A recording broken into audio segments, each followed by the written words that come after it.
ثم لترونها عين اليقين ثم لتسألن يومئذ عن النعيم. Indah Siar menyiarkan dakwah Islam yang indah dan mudah, melantungkan suara-suara indah dari Murattal Quraniyah 91,8 FM Radio Indah Siar, siaran dakwah indah Ahlus Sunnah wal Jamaah. Terima kasih Anda masih bersama kami di 91,8 FM Radio Indah Siar, siaran dakwah indah Ahlus Sunnah wal Jamaah. Baik saudara kaum muslimin dimanapun Anda berada, kita akan dengarkan rekaman kajian kitab Iqtidal Sirat. Ya, rekaman kajian Ighasatul Lahfan bersama Al-Ustaz Muhammad Umar Syawed hafidhullah ta'ala. Bersihnya hati dengan takdir Allah. Semoga bermanfaat dan kami dari studio mengucapkan selamat mendengarkan. Barakallahu fikum. tabi'in wa man tabi'ahum bi ihsanin ila yaumiddin. Ya ayyuhalladzina amanu ittaqullaha haqqa tuqatih wa la tamutunna illa wa antum muslimun. يا أيها الناس اتقوا ربكم الذي خلقكم من نفس واحدة وخلق منها زوجها وبث منهما رجالا كثيرا ونساء واتقوا الله الذي تساءلون به والأرحام إن الله كان عليكم رقيبا يا أيها الذين آمنوا اتقوا الله وقولوا قولا سديدا يصلح لكم أعمالكم ويغفر لكم ذنوبكم ومن يطع الله ورسوله فقد فاز فوزا عظيما. أما بعد فإن خير الحديث كتاب الله وخير الهدي هدي محمد صلى الله عليه وعلى آله وسلم وشر الأمور محدثاتها فإن كل محدثة بدعة وكل بدعة ضلالة وكل ضلالة في النار. Akhwani fi din, a'azzakumullah kaum muslimin yang saya hormati. Masih kita membahas ayat Allah Subhanahu wa taala di dalam surat Al-Maidah, yaitu firman Allah, "Ulaika alladziina lam yuridillahu an yutahhira qulubahum." Mereka adalah orang-orang yang Allah tidak kehendaki untuk membersihkan hati mereka. Yani Allah tidak menghendaki untuk membersihkan hati-hati mereka. Sudah dibahas bahwasanya ayat ini tentang orang-orang yang Allah kabarkan sebelumnya di dalam ayat-ayat sebelumnya, yaitu sama'una lil kadhibi sama'una liqaumin akharin lam yatuk yuharrifuna al-kalima min ba'di mawadhi'i. Kata Allah, mereka adalah orang-orang yang sama'un, tukang dengar kedustaan-kedustaan, yang hobinya, senangnya mendengarkan kedustaan-kedustaan, dan sama'una liqaumin akharin, dan mendengarkan ucapan-ucapan golongan lain selain golongan muslimin, kelompok lain bukan kelompok Islam, mendengarkan ucapan-ucapan para kelompok kafir, kaum sesat, atau kelompok-kelompok musyrikin, ataupun kelompok-kelompok yang hanya menuhankan akalnya sendiri dari kalangan orang-orang kafir, aqlani, rasionalis. Ikhwan fillah a'azakumullah, sama'un liqaumin akharin lam ya'tu. Mereka itu senangnya mendengarkan ucapan-ucapan al-akharin, ucapan kaum yang lain, bukan kalian, bukan engkau wahai Rasul dan orang-orang yang beriman, tapi mendengarkan orang-orang lain. Yuharrifuna al-kalima an min ba'di mawadhi'i. Mereka membolak-balikan kalimat dari tempat-tempatnya, yakni memutarbalikkan ayat dan hadis untuk dicocokkan dan disesuaikan dengan hawa nafsu mereka, dengan selera mereka sendiri. Inilah yang Allah katakan, ulaika lam yuridillahu an yutahhira qulubahum. Mereka lah yang Allah tidak menghendaki untuk membersihkan hati mereka. Ikhwan fillah a'azakumullah, diakhiri pembahasannya oleh Ibnu Qayyim rahimahullahu taala dengan kalimat wala yasih anna tafsira al-iradah huna bil iradati ad-diniyah, dan tidak tepat kalau ditafsirkan kehendak dalam ayat ini kehendak Allah dalam ayat ini dengan kehendak diniyah. Tidak tepat. Wahia al-amr wal mahabbah. Karena yang namanya kehendak Allah dalam bentuk kehendak syar'iyah, kehendak diniyah, itu adalah perintah Allah dan kecintaan Allah Subhanahu wa taala. Tentunya sebelum kita pahami ucapan Ibnu Qayyim ini, kita harus tahu dulu bahwa yang namanya iradah bagi Allah, iradatullah, iradatan. Ada dua iradah. Kehendak Allah itu ada dua macam kehendak. Ada kehendak syar'iyah, ada kehendak qadariyah. Kalau kehendak syar'iyah adalah kehendak Allah dalam syariatnya, kehendak Allah dalam Quran, kehendak Allah dalam ajaran Islam, kehendak Allah di dalam agama ini. Maka kalau Allah mengatakan salatlah, berarti Allah menghendaki kalian salat. Kalau Allah katakan hajilah, maka maknanya Allah berkehendak agar kalian haji.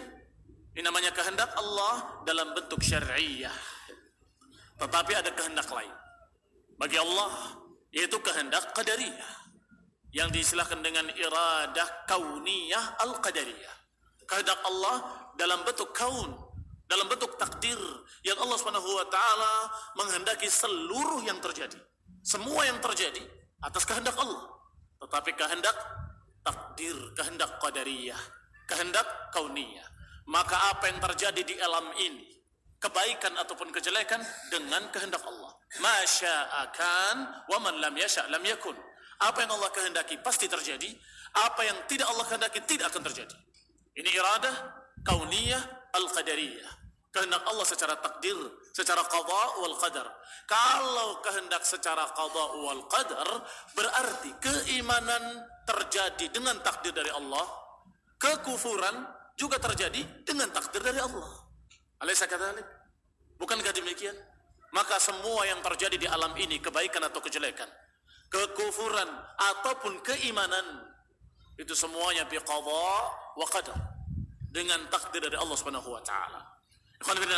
Sehingga kalau berbicara iradah harus jelas. Iradah yang mana? Kalau berbicara Allah menghendaki, yang dimaksud menghendaki dengan iradah syar'iyah atau iradah kauniyah al-qadariyah, harus jelas. Sekarang di dalam ayat yang sedang kita bahas terkandung di dalamnya iradatullah, terkandung kalimat yuridu. Ulaika lam yuridillah, mereka tidak Allah kehendaki. Allah tidak menghendaki untuk membersihkan hati mereka. Sekarang pertanyaannya, apakah Allah tidak menghendaki kebersihan hati mereka secara takdir, atau Allah tidak menghendaki kebersihan hati mereka secara syar'i? Kata Ibnu Qayyim, kalau maknanya Allah tidak menghendaki kebersihan hati mereka secara syariat, salah. Secara din, secara agama, keliru. Jelas keliru tafsirnya. Kenapa? Karena Allah memerintahkan seluruh kaum muslimin, bahkan seluruh manusia, diperintahkan untuk membersihkan hatinya. Bahkan Fir'aun didatangi oleh utusan Allah, membawa perintah dari Allah, halaka ila an tazakka. Wahai Fir'aun, maukah engkau membersihkan dirimu? Artinya Allah memerintahkan secara syar'i, secara din, secara agama, agar kalian membersihkan diri kalian, membersihkan hati-hati kalian dengan tauhid, dengan mengikuti nabinya, dengan mengikuti rasulnya, dengan menjalani agamanya. Bersihkanlah hati-hati kalian. Ini kehendak Allah secara agama, kehendak Allah secara syar'i, secara dini. Tetapi ketika mereka tidak mau diperintah untuk salat, tidak mau diperintah untuk bertauhid, tidak mau tunduk kepada Nabi yang diutus, tidak mau mengikuti ajaran Nabinya, ajaran Rasulnya, bahkan mereka lebih senang untuk mendengarkan ocehan-ocehan orang kafir, lebih senang untuk mendengarkan kedustaan-kedustaan dari kaum musyrikin. Maka kata Allah, Allah tidak menghendaki untuk membersihkan hati mereka secara qadron, secara takdir. Berarti iradah di sini adalah bukan iradah diniyah. Kata Ibnu Qayyim rahimahullah, bukan iradah diniyah, bukan al-amr wal mahabbah. Apa bedanya kehendak Allah secara agama dengan kehendak Allah secara takdir? Perbedaannya, kalau kehendak Allah secara din, secara agama, secara syar'i, maka sesuai dengan kecintaan Allah, sesuai dengan perintah Allah. Tetapi kalau kehendak Allah secara takdir, secara kauni, maka belum tentu sesuai dengan kecintaan Allah, belum tentu sesuai dengan perintah Allah. Kadang Allah menakdirkan sesuatu yang Allah tidak suka, yaitu kekafiran. Kadang Allah menakdirkan sesuatu yang Allah benci, yaitu kedurhakaan, kekufuran, kesyirikan. Dan kadang Allah menciptakan makhluk yang paling Allah benci, yaitu Allah menciptakan syaitan, iblis. Dan itu kehendak Allah. Kehendak Allah secara takdir, secara qadha wal qadar. Dan kehendak Allah secara takdir, ada hikmah di balik itu yang Allah Maha tahu, kita tidak tahu. Ada hikmah di balik itu, di balik apa yang Allah takdirkan. Hikmah yang sempurna, hikmah yang maha adil dari Allah Subhanahu wa ta'ala. Maka perbedaannya, kalau itu kehendak Allah secara syar'i, pasti Allah cintai. Kalau kehendak Allah secara syar'i, maka Allah perintahkan, kerjakanlah, beramalah dengan amalan saleh, salatlah, puasalah, zakatlah, dan Allah mencintai. Tetapi kalau yang Allah kehendaki secara takdir, belum tentu. Allah takdirkan yang baik, Allah sukai, dan Allah takdirkan pula yang jelek, yang Allah tidak sukai. Allah takdirkan keimanan yang Allah perintahkan, Allah takdirkan pula kekufuran yang Allah tidak suka. Dan itu kehendak Allah. Wallahu fa'alun lima yurid.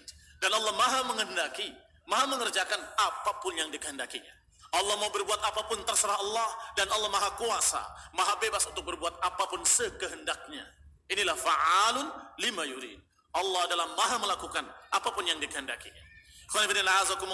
Berarti kata beliau, kata Ibnu Qayyim, di dalam ayat ini makna Allah tidak menghendaki mereka untuk bersih hatinya, itu adalah bukan diniyah, bukan al-amr wal mahabbah.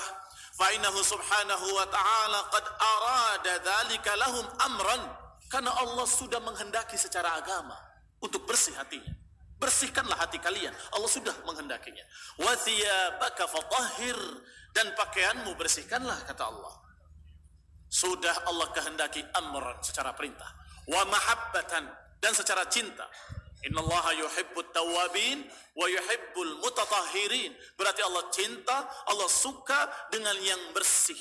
Allah suka dengan yang bersih hatinya, bersih badannya dari najis. Walam yuridhu minhum kaunan. Hanya saja Allah tidak menghendaki pada mereka, khusus pada mereka yang telah disebut sifat-sifatnya, Allah tidak kehendaki untuk bersih secara kaunan. Kaunan secara takdir. Fa'aradat tahara lahum wa amrahum biha. Allah Subhanahu wa ta'ala tidak menghendaki untuk membersihkan hati mereka, dan Allah Subhanahu wa ta'ala dalam keadaan arada lahum taharah wa amarahum biha, Allah perintahkan mereka untuk bersih. Allah perintahkan mereka untuk membersihkan hatinya. Allah perintahkan mereka untuk bersuci. Tetapi secara takdir Allah takdirkan mereka tetap kotor. Kenapa? Karena mereka tidak mentaati perintah-perintahnya. Mereka justru lebih senang mendengarkan ucapan-ucapan dusta dari orang-orang kafir dan orang-orang sesat. Walam yurid wuqu'aha minhum, berarti Allah tidak menghendaki terjadinya kebersihan pada mereka secara qadran. Lima lahu fi dzalika minal hikmah, karena ada hikmah yang Allah kehendaki padanya. Allati fawatuha akrah ilaih min fawatit taharah minhum, yang kehilangan hikmah tadi lebih dibenci daripada kehilangan taharah dari mereka. Perhatikan, dikatakan fawatuha akrah, kehilangan hikmah yang dikehendaki tadi lebih jelek atau lebih tidak disukai oleh Allah daripada hilangnya taharah. Kalau orang-orang tadi samma'una lil kadhibi, samma'una liqaumin akharin lam ya'tu, yuharrifuna al-kalima min ba'di mawadhi'i, kalau orang-orang yang sejenis ini yang lebih senang mendengarkan ucapan orang kafir, orang munafik, orang Yahudi, lebih senang mengucapkan para kaum sesat, maka orang-orang ini kalau dibersihkan oleh Allah hatinya, maka hikmah akan hilang. Hikmah akan hilang. Apa itu hikmah? Hikmah yang Allah kehendaki dalam Quran wa sunnah. Hikmah yang Allah kehendaki, barang siapa yang menjalani jalan taat, dia akan bersih. Barang siapa yang menjalani jalan yang salah, jalan yang sesat, dia akan kotor. Ini sudah hikmah yang Allah kehendaki. Sunnatullah walan tajida li sunnatillahi tabdila. Ini sunnatullah yang Allah takdirkan pada alam ini, yang tidak mungkin engkau akan dapati sunnah Allah berubah. Maka sungguhnya Allah menghendaki mereka semua bersih. Tetapi karena mereka tidak mau taat perintah Allah, tidak mau tunduk dengan ajaran Rasulnya yang diutus pada mereka, maka Allah takdirkan mereka tetap kotor hatinya, tetap busuk hatinya. وَقَدْ أَشْبَعْنَا الْكَلَامِ فِي ذَلِكَ فِي كِتَابِنَا الْكَبِيرِ فِي الْقَدَرِ. Dan kami, kata Ibnu Qayyim, sudah menulisnya secara panjang lebar. Ashba'na, sudah kami kenyangkan pembahasan masalah ini di dalam kitab khusus kami yang besar, yaitu kitab dalam masalah qadar, dalam masalah takdir, yaitu kitab beliau Shifa'ul Alil fi Masailil Qada'i wal Qadri wal Hikmati wat Ta'lil. Kitabnya berjudul Shifa'ul Alil, penyembuh, penghilang penyakit-penyakit dalam masalah qada wal qadar, dalam masalah hikmah dan dalam masalah ta'lil. Tentunya pembahasan dalam kitab ini khusus tentang masalah qada wal qadar, dan diantaranya tentang iradah tadi, iradatullah al-kauniyah dengan iradatullah asy-syar'iyyah. Wa dallatil ayah ala anna man lam yutahhir Allah qalbahu fala budda an yanalahu al-khizy. Maka ayat tadi menunjukkan siapa yang Allah tidak kehendaki untuk membersihkan hatinya, fala budda an yanalahu al-khizy, maka orang itu pasti akan mendapatkan kehinaan fid dunya wal adzab fil akhirah, dan mendapatkan adab di akhirat. Orang-orang yang lam yutahhir Allah, yang tidak Allah bersihkan, maka orang-orang itu akan mendapatkan kehinaan di dunia dan mendapatkan adab di akhirat. Bihasbi najasati qalbih wa khubthih, sesuai dengan najisnya hati dia, sesuai dengan kotornya hati dia. Walihada harramallahu subhanahu wa ta'ala al-jannah, oleh karena itu Allah mengharamkan surga bagi mereka-mereka yang hatinya kotor, yang fi qalbihi najasah wa khubth, yang di dalam hatinya ada najis, dalam hatinya ada penyakit. Wala yadkhulha illa ba'da tibihi wa tuhrih, tidak akan masuk surga kecuali setelah bersih hatinya, setelah suci hatinya. Fa innaha darut thayyibin, karena yang namanya jannah, yang namanya surga adalah darut thayyibin, negerinya orang-orang baik, negerinya orang-orang bersih, tempatnya orang-orang saleh, tempatnya mereka-mereka yang memiliki hati yang jernih.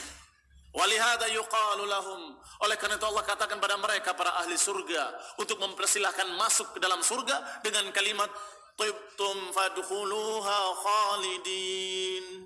Allah katakan tibtum fadkhuluha tayyibin, fadkhuluha khalidin. Tibtum, kalian telah bersih. Tibtum, kalian telah menjadi tayyib, tidak khabith. Kalian telah menjadi bersih, tidak kotor. Kalian telah menjadi baik, tidak jelek. Fadkhuluha, masuklah ke dalam surga, khalidin, dengan kekal di dalamnya.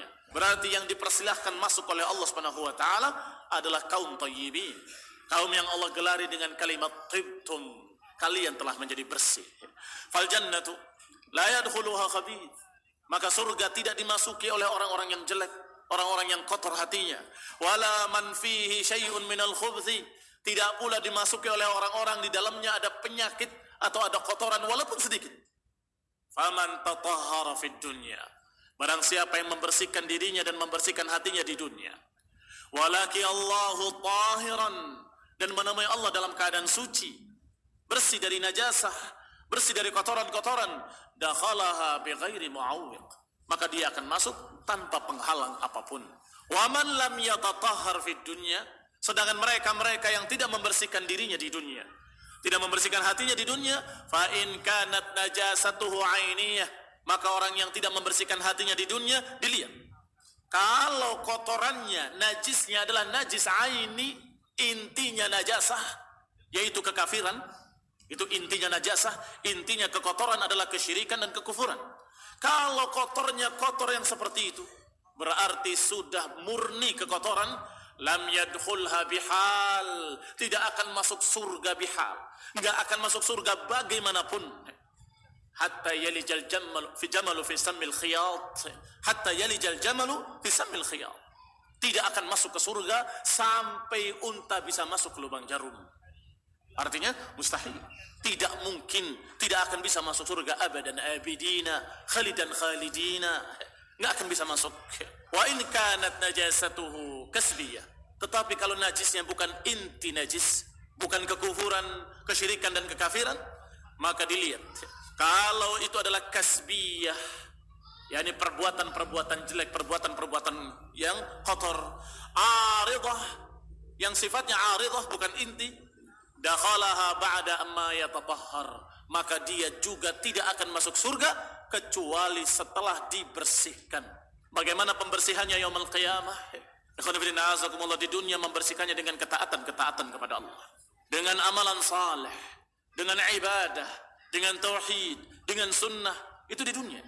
Tetapi kalau terlambat, dia tidak membersihkannya di dunia dengan bersih, masih tersisa kotoran-kotoran, maka dia bertemu Allah yaumul qiyamah dalam keadaan hatinya masih kotor, khabith, maka dia dibersihkan yaumul qiyamah bukan lagi dengan itu. Dibersihkannya adalah dengan dibakar di dalam neraka. Dikatakan oleh Ibnu Qayyim rahimahullah, maka dia tidak akan masuk surga kecuali ba'da ma yatatahhar finnar, kecuali setelah dibersihkan di dalam neraka. Min tilkan najasah, dibersihkan dari kotoran-kotoran tadi, thumma la yakhruju minha, kemudian dia tidak keluar dari api neraka tadi sampai bersih dosa-dosanya, sampai bersih kotoran-kotoran maksiatnya, sampai bersih perbuatan-perbuatan zalimnya, perbuatan-perbuatan jahatnya. Demikian keadaan mereka.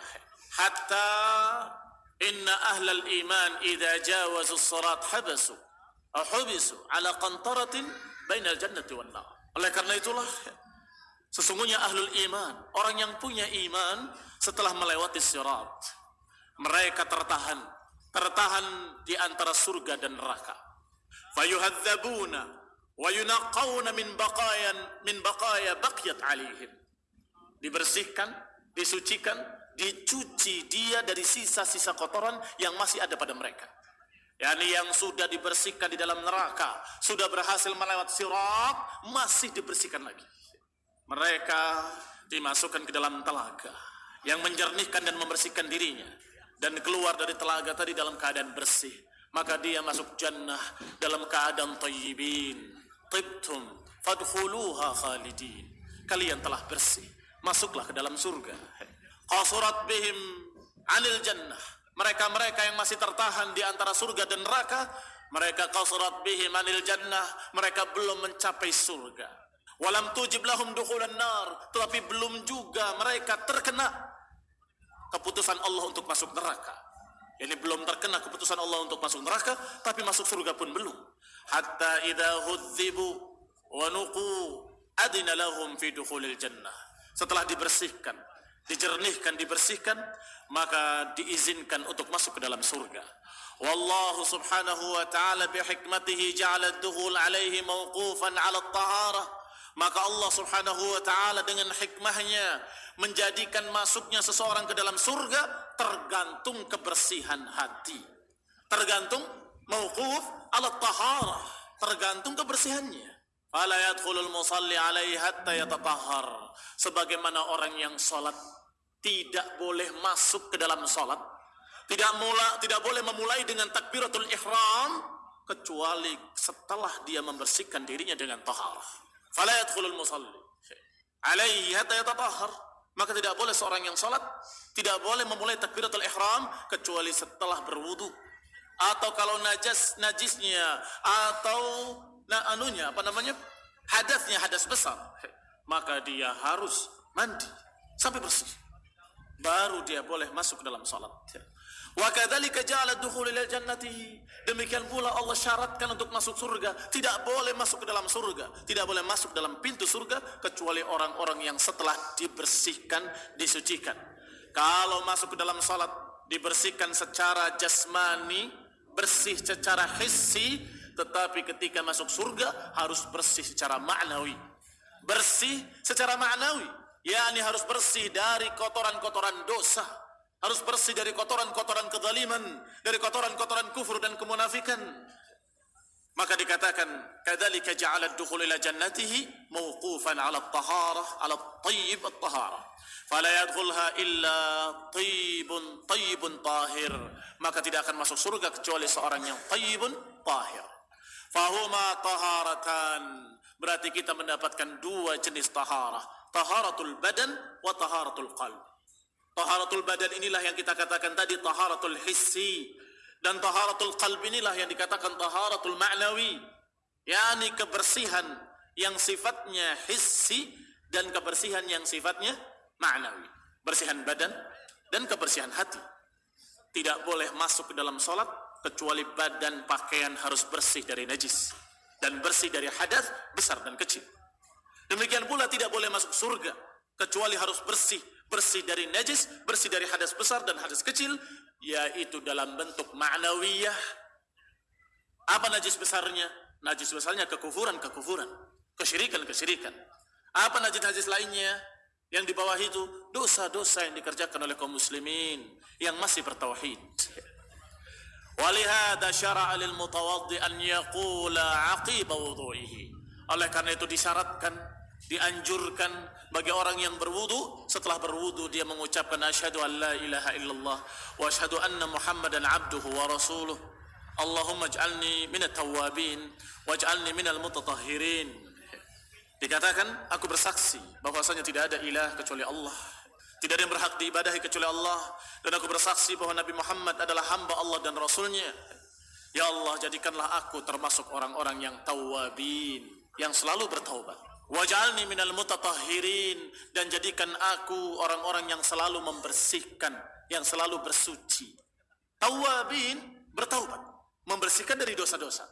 Mutatahhirin, bersuci, membersihkan dari najis-najis. Berarti doa ini lengkap, meminta kebersihan yang hakiki, yang hissi maupun yang ma'nawi.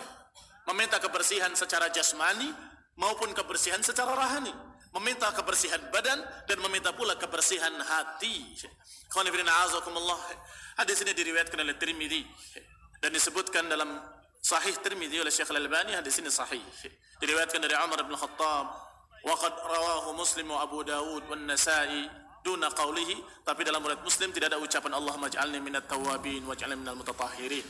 Wa hadhihi ziyadah, dan tambahan Allahumma ij'alni minat tawwabin wa minal mutatahhirin, tambahan ini sahahaha aidan, disahihkan pula oleh Ahmad Syakir rahimahullah dalam tahqiq Tirmidzi. Allah taala a'lam. Fa taharatul qalbi bitaubah wa taharatul badan bil ma', maka membersihkan hati dengan taubat dan membersihkan badan dengan air. Falamma ijtama'a lahu at-tahran. Setelah berkumpul kedua-duanya, maka berkumpul pula dua kebersihan. Saluha lid-dukhuli 'ala Allah taala. Setelah memiliki dua kebersihan, maka wajar dan pantas dia sangat layak untuk bertemu Allah. Pantas untuk bertemu Allah. Bertemu Allah dalam salat dan bertemu Allah nanti di dalam jannah, melihat wajah Allah Subhanahu wa taala. Wal wuquf baina yadayhi wa munajatihi. Setelah memiliki dua kebersihan tadi, pantaslah dia untuk menghadap Allah Subhanahu wa taala, untuk bermunajat kepadanya. Wa sa'altu Syekhul Islam, dan aku pernah bertanya kepada Syekhul Islam an makna doain Nabi. Apa makna doa Nabi? Allahumma tahhirni min khataaya bil ma'i wal thalji wal barad. Ya Allah, bersihkanlah aku dari kesalahan-kesalahanku dengan air, dengan es, dan dengan embun. Apa maknanya? Aku pernah tanyakan kepada Syekhul Islam. Syekhul Islam Ibnu Taimiyah adalah gurunya, guru Ibnu Qayyim rahimahullah. Aku tanyakan, kaifa yathurul khataya bidzalik? Bagaimana kesalahan dan dosa kok hilang dengan air, dengan es, dengan embun? Wa ma faidatut tashkhis atau takhsis bidzalik? Dan apa faedahnya mengkhususkan apa-apa yang disebut tadi? Air, es, dan embun. Wa qaluhu fi lafdhin akhar, dan ucapan lainnya wal ma'ul barid, dan bersihkanlah dengan air yang dingin. Padahal bukankah, ini pertanyaan, al-har ablagh fil inqa, bukankah air yang hangat, air yang panas lebih membersihkan? Kenapa di sini air yang dingin?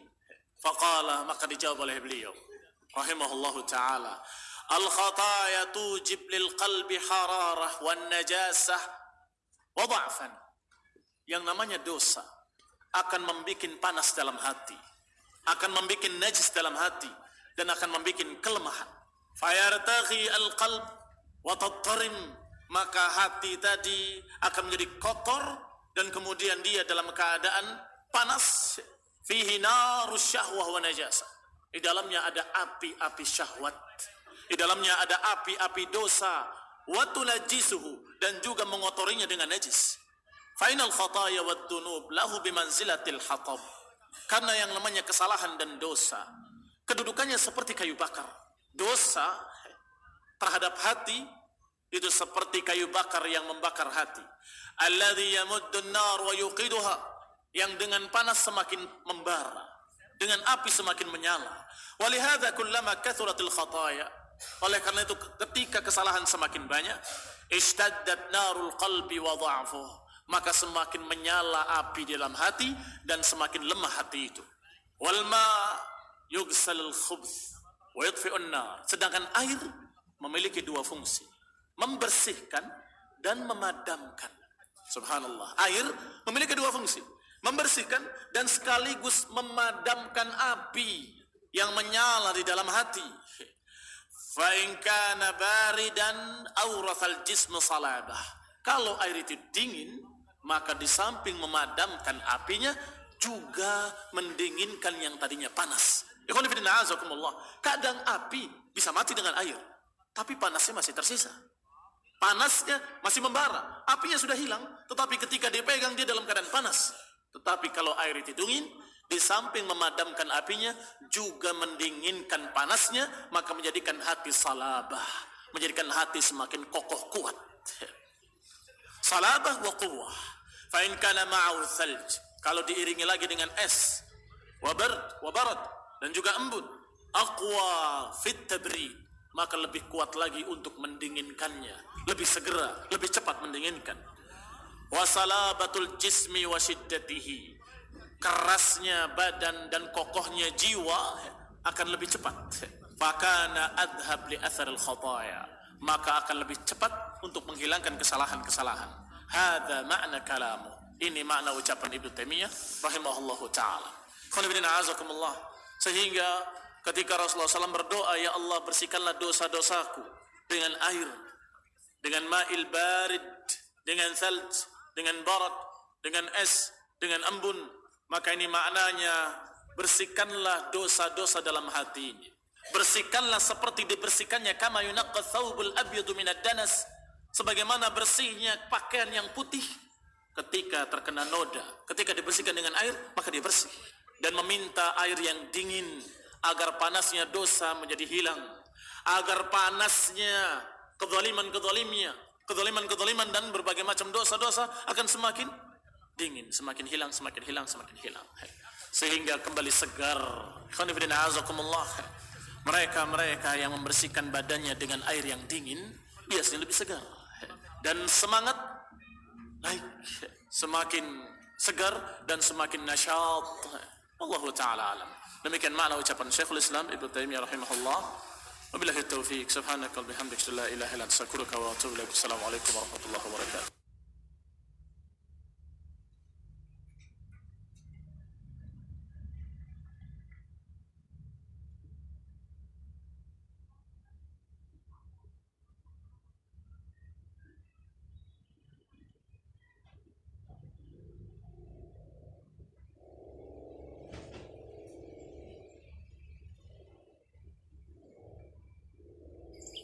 Indah Siar menyiarkan dakwah Islam yang indah dan mudah, melantulkan suara-suara indah dari Murattal Quraniyah 91,8 FM Radio Indah Siar, siaran dakwah indah Ahlus Sunnah wal Jamaah. Bismillahirrahmanirrahim.